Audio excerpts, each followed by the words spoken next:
And we're live. Earful of Dirt Lineouts, episode 11. I've got Eagles and Glendale Raptors Scrum-half, Shaun Davies. How are you today, Shaun? I'm doing good, Aaron. Thank you for having me on. Sorry about the technical difficulties, but we're going now, and that's all that counts.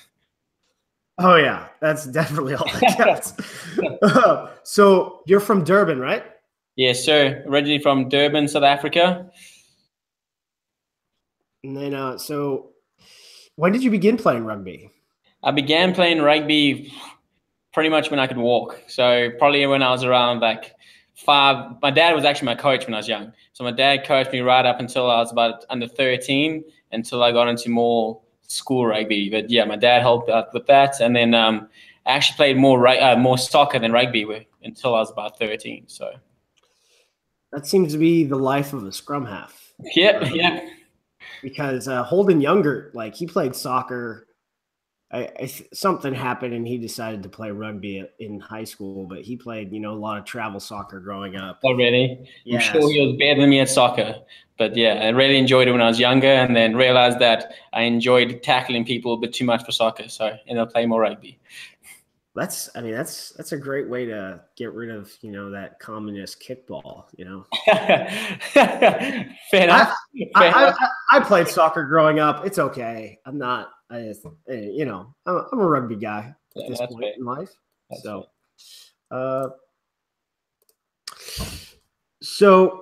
you went to Westville Boys. Is that a boarding school? So for the most part, it's all day boys. So not really. The school's growing, so they have about 4 houses they've bought around the area. So then those are boardings. There are boys who board, but for the most part, it's just a day boy. So I'll just go to the day and then go home. So yeah, it's like I had a friend in the Army who went to Pretoria Boys School, and he showed me it all, and I was like, "What the heck? This is what you guys get." It's a different lifestyle, really. It's going to some of those schools back home. It's like some of them are almost castles, and a lot of my friends who have seen it say it's a lot like Harry Potter, which I don't see the resemblance, but. So how'd you choose to attend BYU back in 2008? So I'm not Mormon myself, so it was a bit of a culture shock at first, but there's a South African guy that lives out in Utah. His name's Rudolph. In Utah. His name's Rudolph Mel, and he was looking to bring some South African guys over. So he contacted a couple high schools back, in the area where I'm from, and I just approached him, wanted to try something different, and I was like, oh, why not? Didn't think too much about it. Researched BYU, and I was like, it looks like a good school, good rugby program. And then once I got there, I came in winter actually, and there was a massive snowstorm and had never seen snow before. And I was like, what have I gotten myself into? But no, it was, like I said, at first it was a little bit of a culture shock, but all the rugby guys really helped with the transition. And I couldn't have asked for a better program, a better school. So,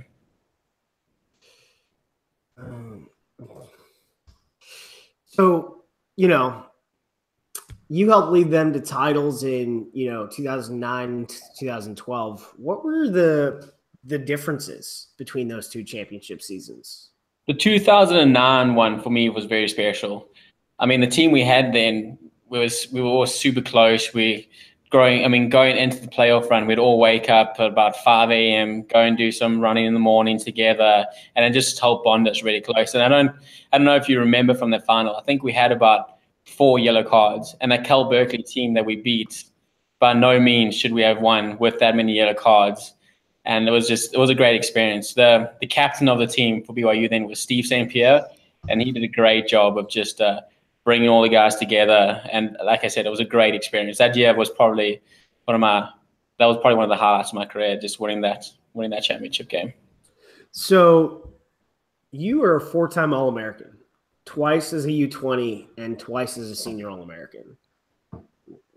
In college, what did that take? I think, I'm just lucky that I grew up in a country where, as a scrum-half, I'd go out in the backyard and throw the ball around with my friends the whole time and stuff like that. So, in college, I think it was more that, like, because I had all those skills that I would get all the guys together. We'll just do skills. We'll just be passing the ball around. And I think that helped for me too, because I was helping with that. I'd make sure that I'm keeping working my pass. I keep on working my kicking and stuff like that. So, I mean, I was lucky that I did have those skills growing up and I could help out with that. So therefore it enforced me to keep on working on my skills. So 2012, special season for you. So, I mean, obviously we talked about the second national championship, but you were the MVP of. I was in 2009. I was the MVP. I think good old Mikey Sewer was in 2012. For some reason, the picture and the captions that I found, I guess, I don't know. It was talking about 2012, and it had like the picture of the individual trophy they gave you, and I was like, what? I was like, all right, that's cool. Like that makes it something special, you know. I can't take that one from Mikey. I think he would beat me, unfortunately. So, so you know, your first cap in the Eagles shirt came that summer. Yeah. How long had it taken you to work, like, you know, into the squad at that point? So for me, it was in beginning of 2011. Until then, I didn't really think I had much of a shot. But then in the beginning of 2011, David Smith, who's the BYU head coach, was relatively close with Eddie O'Sullivan. And that's when he was the head coach of the Eagles. And David just spoke to me and just said quietly that, Eddie is having a look at you, and it's a shot, maybe a long shot, but there's a shot of you going to one of the next camps or anything like that. So I was like, okay, so this can actually be a possibility. So from then, I made that. I mean, it was always my goal in the back of my mind, but I didn't recognize. I was just playing rugby for fun and going through school, you know. And then when I recognized that it actually is a possibility, that's when I started pushing myself more for it and made it the goal that that's something that I can achieve and wanted to achieve. So when I finally did in 2012, I mean, I was like, okay, I'm here now, I want to stay here. But I was very happy with that at that point. Do you know your Eagle number? I'm Eagle. This is actually a funny story, because when I got my first cap in June of 2012, it wasn't published or anything like that. So then my next cap that I got in 2013, they put that as my first cap. So then there was about 12 guys who had the wrong Eagle number. And to this day, John Quill still gives me crap about it, because he says that he liked his old number more than his new one, because I changed his old one.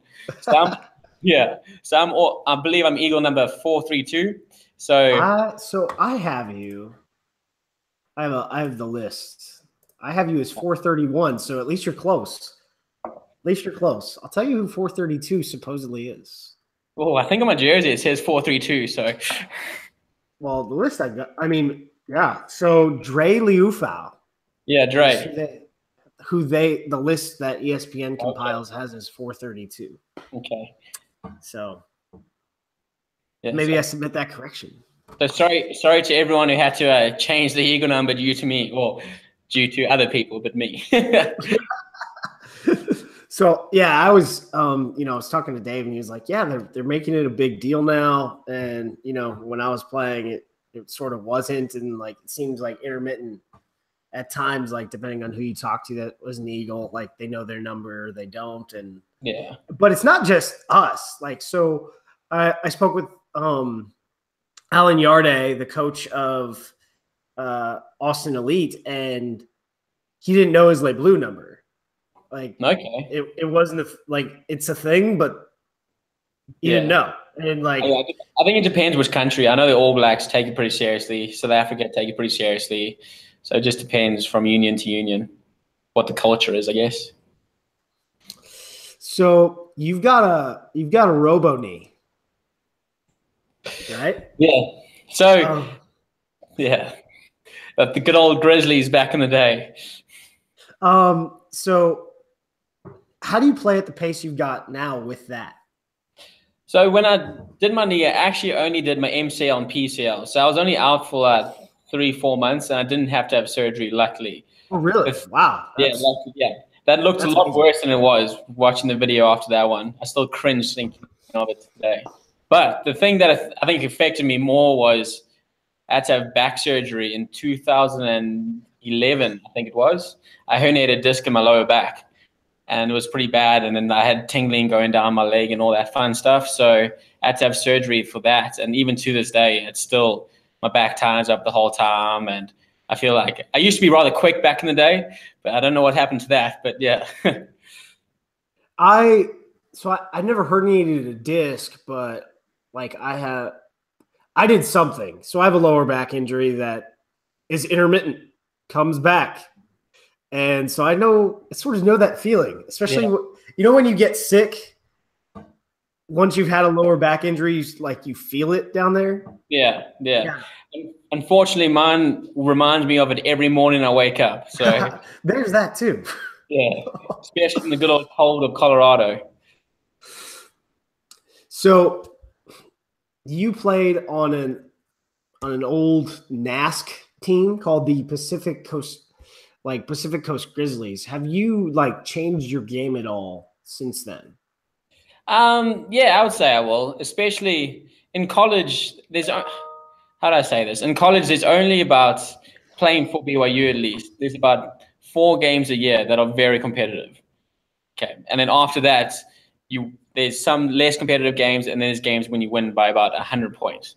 So I would say in college, I used to try and run the ball a lot more just because I could. I probably shouldn't have. I probably should have tried, give the space to everyone on the outside. But because I could, I used to run the ball a lot more in college. But now that I'm playing at a little bit of a higher level and stuff like that, I recognize that that's not as much of an option as it was back then. So now I'm just trying to get the ball as quick as possible and give the guys outside me more time on the ball. So, how were those NASC competitions? I guess it's national scouting, whatever. Yeah, whatever they were extremely fun. I have very fond memories of those because I believe with the Pacific Coast Grizzlies, it was mainly BYU guys, St. Mary's guys, a couple of Cole Berkeley guys, because Jack wouldn't really let too many other Cole guys play in it. And then you would have Central Washington guys and stuff like that. And the St. Mary's guys in BYU, for some reason, always get along very well. And yeah, there was some fantastic guys, and then we played some really good rugby. So I have some really good memories from those games back in the day. Should bring it back. I would love for, I guess they used to, they before the NASCs, there was the interterritorial competitions. I would love for those things to come back because, the NA4s, I believe it was. No, so NA4s were different. NA4s were two sub-national teams versus 2 sub-national teams in Canada. So ITTs would be sort of like the NASC, but a lot bigger. So you would have more rep sides from different parts of the country. Okay, yeah. Basically, it's the same concept. Yeah. In reality. So you played with Kyle Sumption. Yeah, Kyle Sumption. Kyle Sumption. He's the SaberCats captain. Yeah. What kind of player is he? He's Kyle was actually the best man at my wedding, and yeah, we were really good friends at BYU. We lived together, and yeah, he's a really good guy. And let's just say he's not the most skillful rugby player in the world, but he's a pretty physical human being, and he's a good captain because he leads by example. He's not going to be the guy who's singing hoorah or whatever, but he's going to be doing in the dirty work and everything like that. So, well, that's why he plays 6. Yeah. Yep. I met Kyle back in. Well, I met him in October, and then I spoke with him at length back in December. Really good dude. Really like him. Yeah, he's a really good guy, and he's good for rugby too. He stepped away for a while, so it's really good that he's back in rugby. And just the more people who stick with it and can grow the game, the better.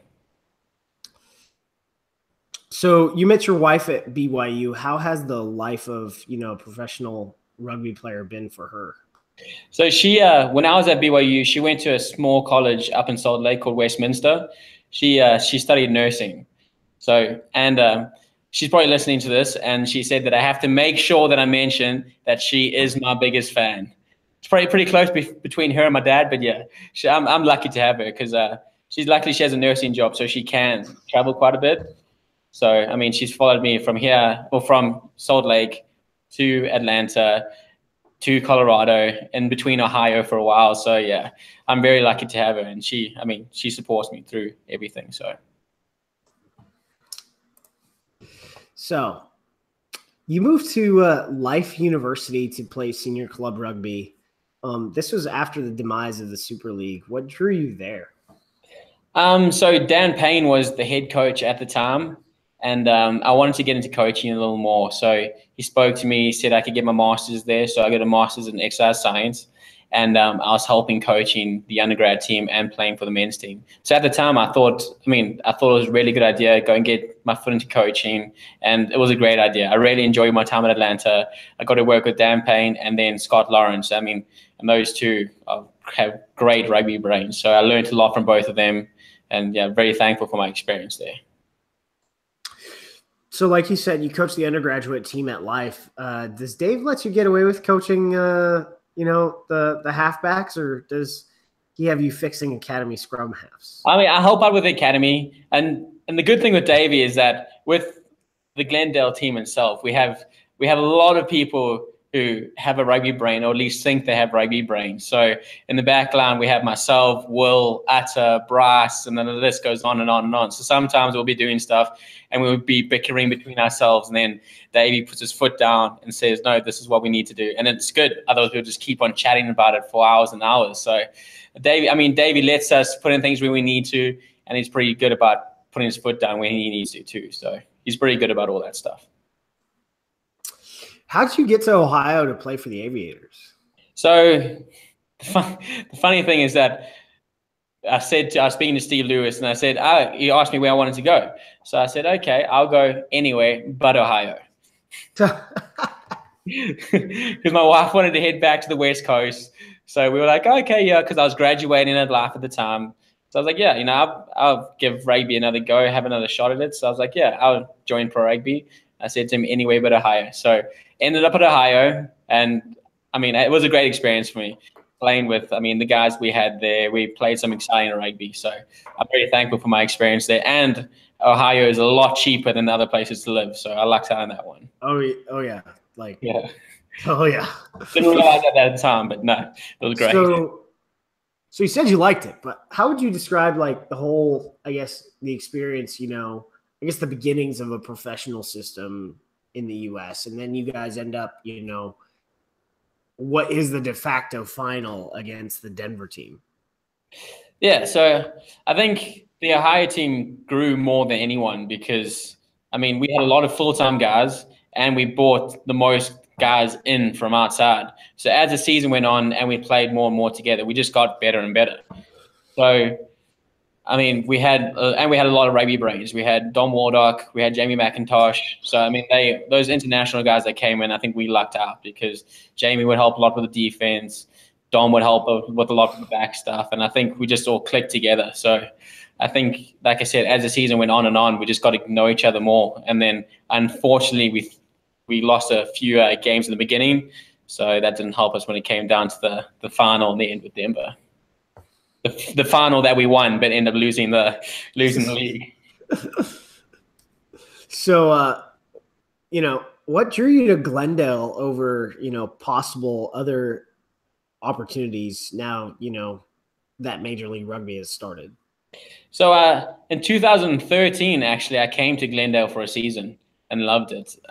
Colorado is a great place. My wife wanted to stay somewhere in the Rockies. My wife works at the Children's Hospital out here in the ICU, so she loves that. So, and I've worked with Davey Williams before, a bunch of the guys out here. So, it was a pretty easy decision for me to come back to Glendale. Plus, we have the facilities we have here, second to none. So you no longer work out at the fire station? They're actually building a new gym for us as we speak. That was meant to be done in September, but it should be done any day now, and it'll be ready for our preseason. So it's about double the size of the gym we have now. It's got a nice little turf area in it for skills while we're working on and stuff like that. So construction projects in this country have to jump through a lot of hoops for some reason. Yeah, especially when it's a construction for a city. So you went a few years between caps. So what did it take for you to work back into the squad? to be an every match player in 2017? So yeah, I felt out of favor with Tolks, and that's fine. I've come to terms with that. So that's when I decided that I wanted to step more into coaching. So I pretty much, I love coaching. I really enjoyed it at life. Once I'm done playing with Glendale, I really want to get back into coaching, and that's one of the reasons I keep playing, because I want to get more experience so I can one day be a better coach. So I was, coaching down at life and really enjoying it, and then I went back to pro rugby. Played decently there, and then John Mitchell gave me the call, and I was like, okay, maybe I can have a second run at it. I never thought about it too much beforehand. I was just enjoying playing rugby, and I think that's what helped a lot. Going to Ohio and just enjoying the rugby I was playing, just playing some running rugby and getting the ball back in my hand as much as possible, and I think that really helped. And then when Mitch gave me the call, that was fantastic to get back into the system. And the fact that I've been there ever since, it's just, I'm really lucky to have done that. So. And then over the summer and this fall, you've worked yourself into what I say is the choice to be first choice scrum half. I think you are the guy until Ruben Nahas yanks you down. He's 19, 20 years old. So he's only about 8 years younger than me. So good for him. He's got a little ways to go. I think what did it take to assert yourself at the 9 position? Well, it depends who you ask. If you ask me, between Nate and I, it just depends on each weekend who's going to be playing. I'm very lucky, and he's very lucky too, that we have such a good competition between each other. So we just drive each other a lot. So, even when we're away from the Eagles, I know that he's working super hard. He knows that I'm working super hard to get better. So I think we just drive each other all the time. And like I said, we lucky to have the competition, because it just makes us better going into each camp. So I think from last ARC to this ARC, I think we both improved a ton due to that competition. So we've seen what the team can do when it's, all cylinders are clicking in matches against Canada and Germany. What do you think are the things necessary for the team to be clicking like that at the beginning of a tour? I think it's just hard for the Eagles because, going into that Germany game, we got into Germany on the Sunday and had a week to train, whereas most other teams will have an extended camp going into the game week when they've all been together or trained together. So just need more time together. And going into this year, going into the ARC, we get there on the Wednesday and have 9 days to 10 days to train before we even get into the Argentina game. And the more we can do that, the more we can get the camps going into the games, will just help out a ton. And I think even though that Georgia game we ended up losing, I thought we played some really good rugby there. And it came down to one kick. And if we had won that game, that would have been a huge game for the USA. And again, it's if buts or maybes, but. Yeah, you guys responded really well to the way momentum and adversity affected you guys, because I thought watching the game and seeing how we have played over the last 2 years, I wasn't sure where it was going, and then you guys came out in the second half, and it was just towards the end of the first half, it was whoa, the team is going, and then in the second half, it was sort of heartbreaking because you guys played a really good match. Yeah. I think going into the World Cup, it will be a little more stable because we know we have Gary Gold now. We know for the most part what the team is and stuff like that. So I think going forward, we'll get more used to each other, and I think we're just continuing to improve. And hopefully this ARC we can do again really well again, and then go into the summer tour we can knock something big off. So, how has the team responded to the now settled coaching situation? Mitch announced he was leaving before the summer tour, and we qualified for America's One, so that was the first step. Yeah, that's huge. The huge. If you ask all the players, we all agree we were really lucky to have Mitch. He was a great coach, great guy, great for the team culture. And when we found out that he was leaving, it was a bit of a disappointment because we all got along with him so well, and he brought the best out of the guys. But we were very lucky to have Dave Hewitt in the November tour. I think we all lucked out to have him come in, because we could have gone backwards. And the fact that he kept us going forwards for 1-2 week tour was very, very lucky. And then going into Gary Gold, I mean, we haven't worked with him at all, but I'm sure he will do fantastic things for the team. And the fact that we're going to be settled now for the whole year and then going into the World Cup year, good things should happen.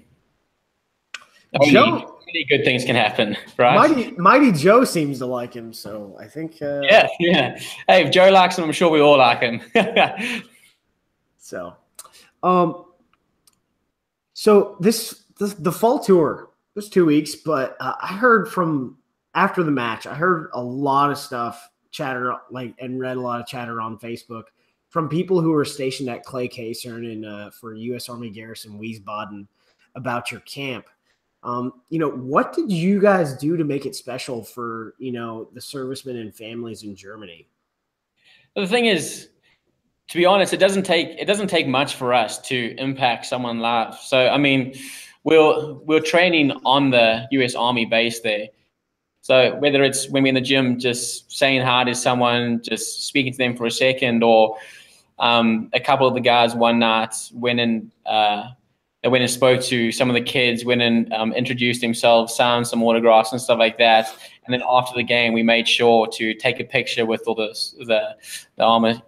U.S. Army people, and just made sure that every time we spoke to anyone, we just interacted with them, said hi, and just that small little impact. I mean, it makes a huge difference to everyone else. And to be honest, it doesn't really take that much for us to do that. So we're just going to make sure that every time we do impact someone's lives, it's positive.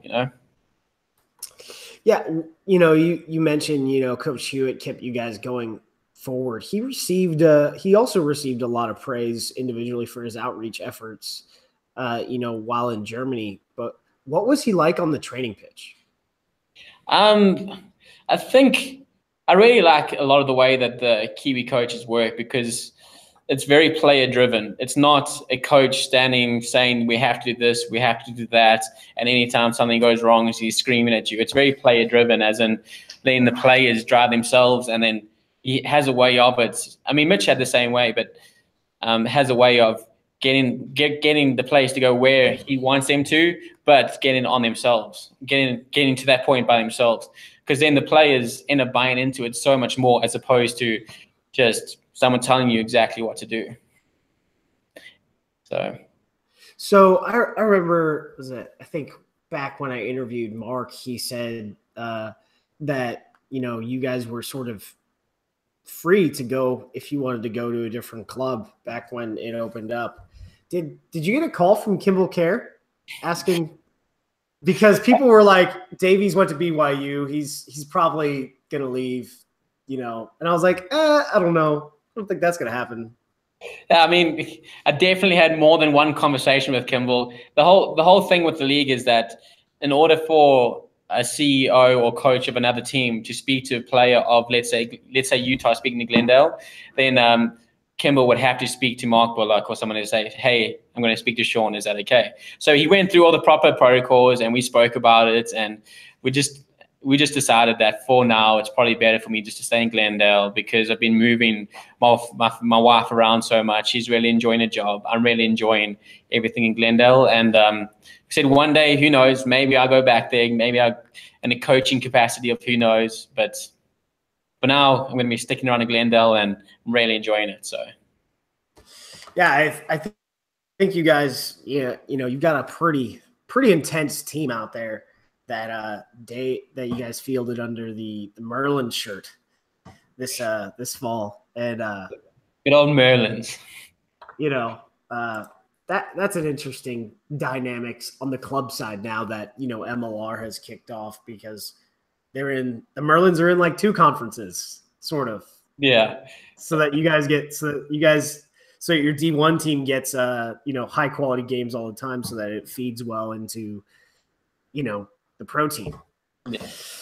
But so here's some fun stuff. We'll play a game. Okay. So these are 3 South African scrum-halves in their prime. Start, bench, or cut. Okay. Do it. Neil de Kock, Werner Swampole, or Juice van der Westhuizen? Oh, US2 has a soft spot in everyone's heart. I mean, he's probably one of the best scrum-halves of all time, and what he went through is just unbelievable. The strength that he showed. So US to always start. Neil de Kock will probably be on my bench, and then Swanepoel. Sorry, mate. So, as a halfback, the joke is you guys like your hair product, but I see you've cut your hair, so maybe not. Yeah, unfortunately, there's not much going on here. I lost. I gave up the fight. Just decided to. That's what I was going to ask, because I'm approaching the time. Yeah. What prompted the it's like just, or you could be like Manu Ginobili and just hold on, because I just decided it was time, and I had as you know, Mitch. His head was more shiny than the mirror, so he'd always give me crap the whole time about how I was losing the fight and it was time. So I just decided, why not? It's a lot easier this way. I wake up in the morning and I already look beautiful. So, so has he gotten the team a deal with L'Oreal?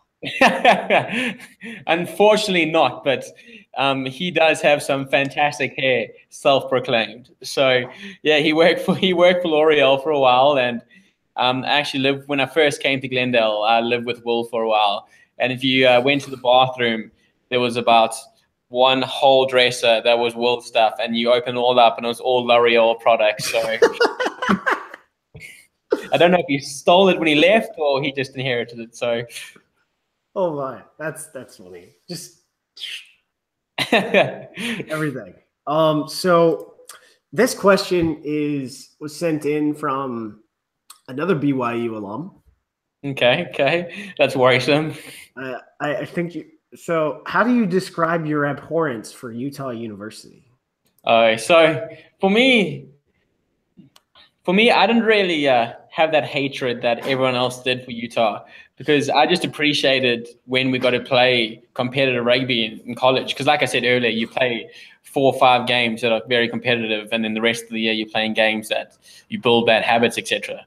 So I just love the fact that we got to play Utah twice a year, and that was one of the more competitive games we played. So Utah, Cal Berkeley, St. Mary's, I really enjoy those games. Those are games I look forward to every game. I mean, if some people grew up with the hatred for Utah and that's what helped them get amped for the game, whatever, good for them. But even today on Facebook and stuff, whenever BYU plays Utah in anything, I see all this hatred, and I'm just like, oh, come on. Hey, it's just it's the holy war. I get it. Yeah, exactly. Yeah, but so what is this? I don't really know how to put it in terms for someone who's from somewhere else. But what is it's the biggest rivalry you can ever imagine. Just put it that way. If it's basketball, football, chess, whatever it is, if it's BYU playing Utah, it's huge. Oh, I mean, so I went to VMI, and our big rival is the Citadel. I wish the Citadel was cut out of the geography and removed. So that's, I mean, I think that probably describes, the normal hatred in, rivalries that occur in this country at the collegiate level. So yeah, no, that's fair. And 99.9% of BYU would say the exact same thing, but not as politely. Good to know. Yeah. So you said you're not Mormon. So when missionaries do come knock on your door, what do you do? Because this happened to me. I'm in Arizona, and I grew up with Mormons, missionaries all the time. And I think this was the only time I was just like, hey guys, I am comfortably Catholic, so if you want a granola bar, and they're like, oh, okay, we're done. It was funny. Yeah, well, I mean, all of my friends at BYU went through the mission, and I mean, I know that it's not the most exciting thing in the world. It's a difficult time for them. So I know that if I see missionaries, I always be nice. I'll say, hey, how's it going? I mean, if I'm at a restaurant, I'll try to get them food or something like that. But they're hustling. Like I said, I mean, I've got I mean, one of my friends, you may have heard of him. I don't know. He was a point guard at BYU. Okay. Brock Zylstra. Not Jimmy Fredette? No, the backup. That guy, Jimmer Fredette. That guy's really good. Like, yeah, he is. He's in China right now, doing pretty well. But actually, funny story about the missionaries is that all the guys on the BYU team, every time they went to the temple in Salt Lake, there's always missionaries there, and every time they'll give them my phone number or another guy that came over with me from South Africa, and we both not. And I had like 7 phone numbers on my phone saved: missionary 1, missionary 2, missionary 3. Did I feel like answering that phone call on that day? They're persistent. They are persistent in how they're driving their faith, and as a person of faith, I can appreciate that. Yeah. But it's always interesting to know what people's missionary stories are, because some people, well, they don't have good ones. So, and it's because their reaction, not because like I've never met like every Mormon I know is a really good person. So yeah. Anything you want to tell the world? Because I think